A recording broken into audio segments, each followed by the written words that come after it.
All right, so I don't want to waste any time. I want to get straight to it. I totally forgot with different time zones and how New Japan operates their shows.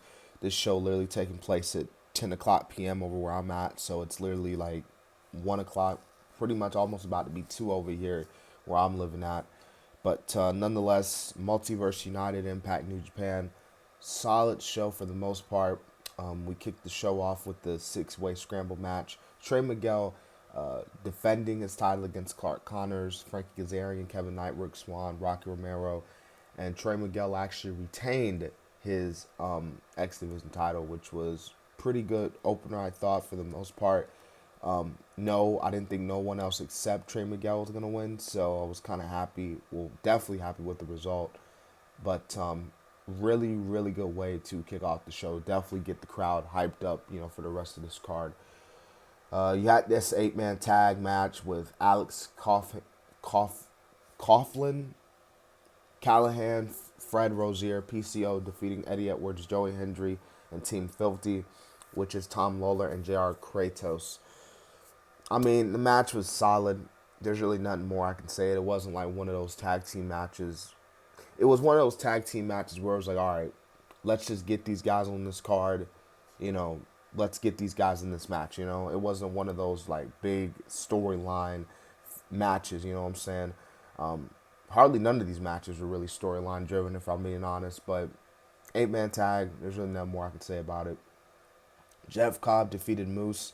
This was your typical big man matchup.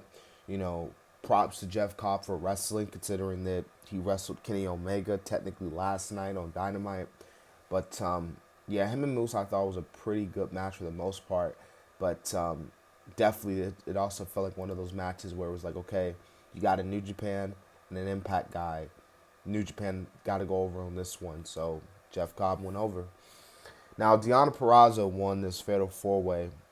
She defeated Jezel Shaw, Masha Slamovicic, and Mia Yamashita. And basically, this wasn't your typical fatal four way match. This match was where the winner would be added to the Impact Knockouts World Championship match at Rebellion. I thought Deonna Purrazzo going over was the right call. She could win the title. I'm not, she could win the title because I think Mickey James is injured, I think, but they were also saying like if she's healthy, then the match might be a triple threat match with Jordan Gracie. So, well, we're just gonna have to wait and see on April 16th at Rebellion, which hopefully I should be able to do a review of that show as well. Bullet Club, Ace Austin and Chris Bay, they defended and retained their Impact World Tag Team titles in this fatal four-way match between Aussie Open, Motor City Machine Guns, and TMDK. Kind of predictable heading into this match. I was like, yeah, Bullet Club's winning. Like, there's no way they're gonna lose their titles here. But I mean, it was all over the place. I felt like the tag team match. It was like all over the place. I think in a somewhat okay way. Um, but that's just really my 2 cents there. Bullet Club getting the win. There's really none. Again, kind of like with the eight-man tag match. There's really nothing more I can say about that. And we had Kushida defeat Leo Rush, and I want to take this time off to send off my condolences to Josh Alexander. He's no longer the Impact World Champion, vacating the title due to injury. I hope he gets better, and I find it really saddened that his reign, his incredible run as Impact World Champion, had to come to an end. But Kushida getting the win made sense because he's going to be facing Steve Macklin for the vacant Impact World title at Rebellion, and it's like Kushida had to win. It made more sense for him to win than Leo because Kushida's going into a big world title match, so he can't afford to lose.